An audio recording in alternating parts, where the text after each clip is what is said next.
नमस्कार मित्रांनो, मी सूरज आणि आज आपण एक्सप्लोर करणार आहोत किल्ले विसापूर, पुणे जिल्ह्यातील एक खास डोंगरदुर्ग। हा किल्ला ट्रेकर्ससाठी जितका प्रसिद्ध आहे तितकाच याचा इतिहासही रंजक आहे। इतिहासकारांच्या मते 1713 ते 1720च्या दरम्यान विसापूर किल्ला बांधण्यात आला आणि त्यामागे पेशवे बाळाजी विश्वनाथ यांचे नाव घेतले जाते। या ट्रेकवर माझ्यासोबत होता माझा मित्र दिनेश।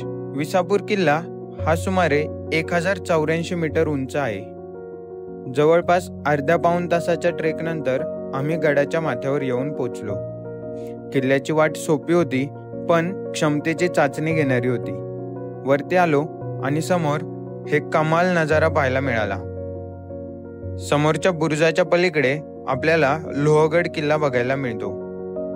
विसापूर किल्ला हा क्षेत्रफळाच्या दृष्टीने देखील विस्तीर्ण असा किल्ला आहे। आजही या किल्ल्याची तटबंदी सुस्थितीत पाहायला मिळते। हळूहळू किल्ल्यावर धुके पसरायला लागले आणि समोरचा बुरुज धुक्यामध्ये हरवायला लागला। किल्ल्यावर पसरणारे धुके आणि आजूबाजूचा परिसर बघून दिनेशने त्याचे व्लॉगिंगचे स्किल्स टेस्ट करायचे ठरवले। किल्ल्यावर आपल्याला अशा प्रकारचा एक मोठा चुन्याचा घाणा देखील पाहायला मिळतो। गावाकडे पिठाच्या गिरण्या आल्या आणि दगडी जात्याचा वापर कमी झाला। दिनेश मात्र या जात्याला बघून त्याचे संशोधन करायला लागला। हा सुबक तटबंदीचा नजारा बघा, आजही भक्कम आणि तितकाच मजबूत आहे। या किल्ल्यावर आजही अनेक पाण्याच्या टाक्या, गुहा आणि वाड्यांचे अवशेष आपल्याला पाहायला मिळतात। अर्थात यावरून एक स्पष्ट होते की हा किल्ला केवळ लढाईसाठी नव्हे तर राहणीसाठी वापरला जात होता। 1818 साली जेव्हा इंग्रजांनी मराठ्यांवर निर्णायक मोहीम छेडली त्यावेळी हा किल्ला त्यांच्या ताब्यात गेला आणि याच लढायांमध्ये किल्ल्याचे बुरुज आणि दरवाजांचे मोठ्या प्रमाणावर नुकसान झाले। किल्ल्यावर असलेले वाड्यांचे अवशेष हे पेशव्यांचे वाडे होते असे मानले जाते।